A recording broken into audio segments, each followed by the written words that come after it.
साथियों नमस्कार। I hope आप सभी अच्छे होंगे। आज एक बार फिर कोई नई इन्फॉर्मेशन आप सभी के लिए मैं लेके आया हूँ। आप सभी को अच्छी लगेगी और अगर अच्छी लगे तो प्लीज़ वीडियो को दूसरे साथियों के साथ ज़रूर शेयर करें।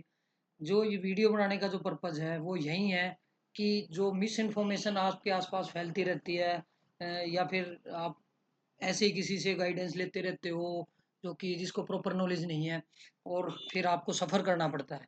तो वही आपको आप तक मतलब सही इन्फॉर्मेशन पहुँचाने के लिए वही मिसकंसेप्शन मिस इन्फॉर्मेशन जो भी आपके माइंड में बने हुए हैं आप तक पहुँची है उसको सही करने के लिए वीडियो बनाई है। तो आज की जो वीडियो है ये इस टॉपिक पर है कि जो आपकी स्पैरो आईडी है, अगर आपका कल को ट्रांसफ़र हो जाता है तो आपकी अपार्स का क्या होता है। ठीक है, तो क्या आपको नई स्पैरो आईडी बनवानी पड़ेगी। ठीक है, तो किन किन केसेस में आपका ट्रांसफ़र होता है वो भी हम कुछ केसेस डिस्कस करेंगे। तो so without wasting our time let's start our video. Sometimes आपने देखा होगा कि आप लोग ना डिपार्टमेंट चेंज कर लेते हैं। उसके दो रीज़न रहते हैं जनरली। या तो डिपार्टमेंट आपका चेंज होगा, आपने टेक्निकल रजिस्ट्रेशन आपका कहीं और सिलेक्शन हुआ है और आपने क्या किया है, टेक्निकली रिजाइन कर दिया है, टेक्निकल रेजिग्नेशन दे दिया है। ठीक है ना, और दूसरी सेंट्रल गवर्नमेंट सर्विसेज आपने ज्वाइन कर ली है। तो उस केस में आपको अपनी स्पैरो आईडी के साथ क्या ट्रीटमेंट करना पड़ेगा वो मैं बताऊंगा। सेकंड क्या होता है, डेपुटेशन। कई बार आप लोगों को अच्छी अपॉर्चुनिटी मिलती है, आप लोगों को लगता है कि भाई मैं अपने घर के पास चला जाऊंगा या कुछ भी है, whatsoever may be the reason, तो आप लोग ना डेपुटेशन पे चले जाते हो।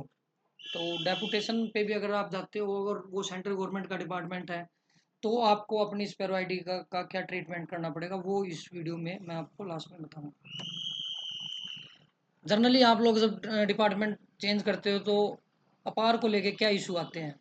जो आपकी पुरानी स्पैरो आईडी है वो आपके प्रीवियस डिपार्टमेंट में लिंक रहती है। नया जब डिपार्टमेंट आप ज्वाइन करते हो उनको फिर से एक आईडी चाहिएगी ऑनलाइन आपके पास बढ़ने के लिए।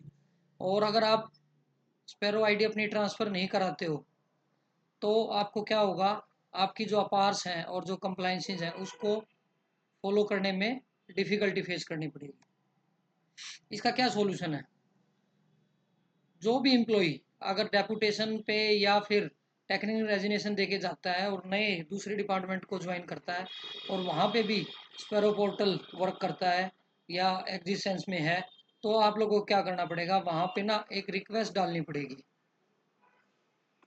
ठीक है, to transfer the sparrow ID. और जो आपकी ओल्ड स्पैरो आईडी है वो आपके नए डिपार्टमेंट में उसमें नए जो भी रीजन होगा उसमें शिफ्ट कर दी जाएगी। इससे क्या होगा, जो आपकी पिछले डिपार्टमेंट में आपने अपार भरी थी ऑनलाइन, वो आपको अपनी सेंट बॉक्स में एज इट इज़ मिलेंगी। तो मीन्स आपकी अपार का भी लॉस नहीं हुआ है। नहीं तो आपको वो अपार फोल्डर एज ए प्रिंट निकलवा के उस तरीके से मंगवानी पड़ेंगी। इससे अच्छा है कि वो आपके साथ ही अगर आप ट्रांसफ़र करवाओगे तो आपके सेंट बॉक्स में पड़ी रहेंगी।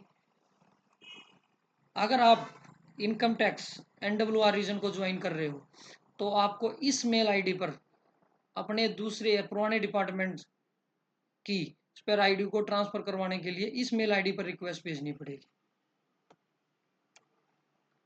ट्रांसफ़र प्रोसेस क्या होगा, जो एम्प्लॉई है उसको जो भी अपना कैडर कंट्रोलिंग अथॉरिटी है उस पर एक मेल डालनी पड़ेगी। ठीक है, कॉपी में जो आपका पुराना डिपार्टमेंट है उसको भी लेना आप। ठीक है ना, ट्रांसफ़र रिक्वेस्ट के लिए। और जो आपकी स्पैरो आईडी है वो नए डिपार्टमेंट के साथ मैप कर दी जाएगी। और जो एम्प्लॉई है विल कंटिन्यू फाइलिंग अपार सिमलेसली। आपको जो अपार है बढ़ने में कोई इशू नहीं आएगा। इस ट्रांसफ़र के बेनिफिट क्या क्या होंगे। सबसे पहला अच्छा बेनिफिट तो यही है कि जो आपकी अपार का रिकॉर्ड है वो कंटिन्यू रहेगा।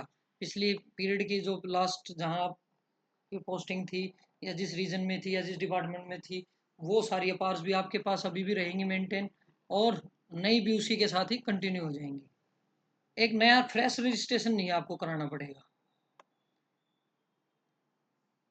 Avoid duplication and data losses and smooth service transition. ये जो कुछ आपको बेनिफिट है ट्रांसफ़र अगर आप स्पेयर आईडी करवाओगे तो ये मिलेंगे आपको।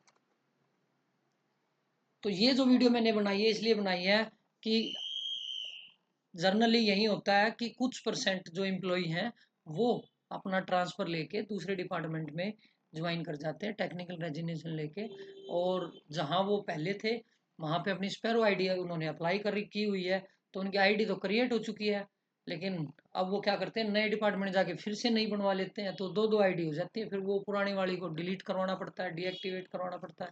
तो आपके लिए मेरे अकॉर्डिंग तो यही बेनिफिशियल होगा कि आप ना पुरानी आईडी को ट्रांसफ़र करवा लें आपके नए डिपार्टमेंट में, या जहाँ भी आप डेपुटेशन पे जाते हो वहाँ पे। अगर आपको वीडियो अच्छी लगी हो तो अपने साथियों के साथ ज़रूर शेयर करें। Thanks for watching this video.